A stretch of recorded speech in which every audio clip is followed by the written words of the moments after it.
नमस्कार. हृदयम या चॅनलवरती आपले सहर्ष स्वागत आहे. आज आपण पाहणार आहोत आरोग्यविषयक टिप्स. आपण नेहमीच पाहत आलेलो आहोत की आपले मोठे मोठे आजार आणि त्यावरती घरातील आयुर्वेदिक छोटे छोटे वस्तूंचे केलेले उपचार. तर चला पाहूया.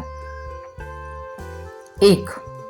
टिप नंबर: गूळ खाल्ल्याने लगेच शरीराला एनर्जी मिळते, अशक्तपणा दूर होतो, शरीर ताजेतवाने व तरतरीत वाटते. त्यामुळे जेवणानंतर रोज छोटासा गुळाचा तुकडा अवश्य खावा. सकाळ संध्याकाळ जेवणानंतर थोडासा आल्याचा तुकडा कच्चा चावून खावा. परंतु तत्पूर्वी आले स्वच्छ धुवून पुसून त्यावरील साल काढून घ्यावी. त्यामुळे पचन चांगले होते, वजन देखील लवकर कमी होते. सकाळी भिजवलेले चणे जे आपण रात्री भिजू घालणार आहोत आणि सकाळी ते खाणार आहोत, त्यामुळे मसल्स व वजन झपाट्याने वाढते. ज्यांना वजन वाढवायचे आहे, ज्यांची प्रकृती अशक्त आहे, त्यांच्यासाठी हा उपाय अतिशय उत्तम आहे. अवश्य करून पहा. शरीरावर भाजले तर ज्या ठिकाणी त्या ठिकाणी जैतूनचे तेल लावा. जळजळ कमी होते, त्रास थोडासा कमी जाणवतो. आपण जर सकाळ संध्याकाळ अद्रक पाण्यामध्ये टाकून उकळून कोमट करून पिले तर शरीरातील गोठलेले रक्त पातळ व्हायला मदत होते. ओवा रात्री भिजू घाला. जेवणानंतर हे पाणी उकळून प्या. गॅस, बद्धकोष्ठता, अपचन, आंबट ढेकर येणे हे त्रास होत नाहीत. 1 चमचा साखर, 1 चमचा मध, 1 चमचा नारळ तेल मिक्स करा. या मिश्रणाने शरीरावर हलका मसाज मॉलिश करा. मृत त्वचा निघून जाते, त्वचा चमकदार बनते. हिवाळ्यात पाणी भरपूर प्या. त्वचा फुटत नाही, त्वचा कोरडी पडत नाही. हा सर्व आपण जास्ती पाणी पिण्याचा प्रभाव असतो. थंडीमुळे आपण पाणी कमी पित असतो. ग्लिसरीन, गुलाब पाणी यांचे मिश्रण एकत्र करून त्वचेला लावा. त्वचा मऊ व नरम राहते.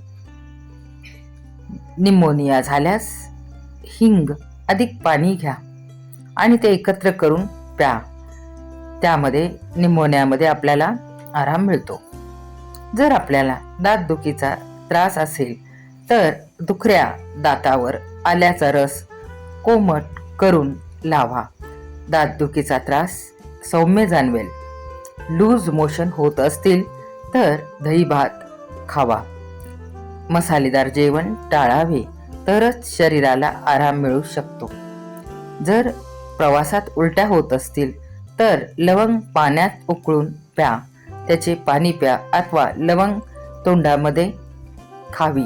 आपल्याला त्रास कमी जाणवेल. तांदळाची पेज करा. थंड झाल्यावर ह्या पाण्याने चेहरा धुवा.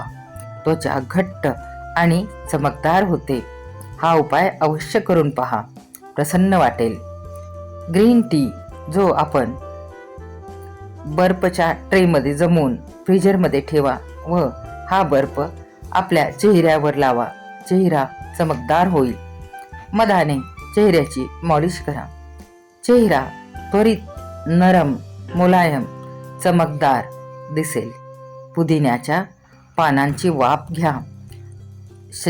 शरीरावरील, त्वचेवरील, चेहऱ्यावरील रोमछिद्र मोकळी होतात. आपल्याला ताजेतवाने, प्रसन्न वाटते. तळलेले पदार्थ अधिक खाऊ नका. जास्तीत जास्त फळे खा. आपल्या जेवणामध्ये मिठाचे प्रमाण कमी करा. आपल्याला खूप सुंदर आरोग्याचा लाभ मिळेल. सकाळी नाश्ता करण्याची सवय ठेवा. दिवसातून 8 ते 10 ग्लास पाणी प्या. हिवाळ्यात कोमट पाण्यात हळद, मध, लिंबू रस टाकून एकत्र करून प्या. प्रसन्न वाटेल. तुळस, दालचिनी काळी मिरी, अद्रक यांचा साधा काढा प्यावा. त्यामुळे सर्दी, खोकला कमी होतो. शरीर आतून स्वच्छ होते. 2 ते 3 लवंग भाजून त्याची चूर्ण करा. त्याचा वास घ्या. त्यामुळे आपल्याला सतत होणारी डोकेदुखीमध्ये आराम मिळतो. लवंगचा वास अतिशय मनाला प्रसन्न करण्यासारखा असतो. आठवड्यातून एकदा सकाळी रिकाम्या पोटी 1 चमचा ओवा पाण्याबरोबर गिळा. ओवा चावून खाऊ नका. सर्दी, खोकला, अंगदुखी, पोटदुखी, बद्धकोष्ठता, गुडघेदुखी या सर्व आजारांपासून आपल्याला आराम मिळतो. प्रयोग अवश्य करून पहा. नारळ तेल, कांद्याचा रस केसांना आठवड्यातून 3 वेळा लावावा. केस वाढीस मदत होते. केस चमकदार होतात, लांब सडक होतात. नारळ तेल व हळद दातांवर, हिरड्यांवर मॉलिश करा. ब्रश केल्यासारखे करा. दात पांढरे शुभ्र होतील.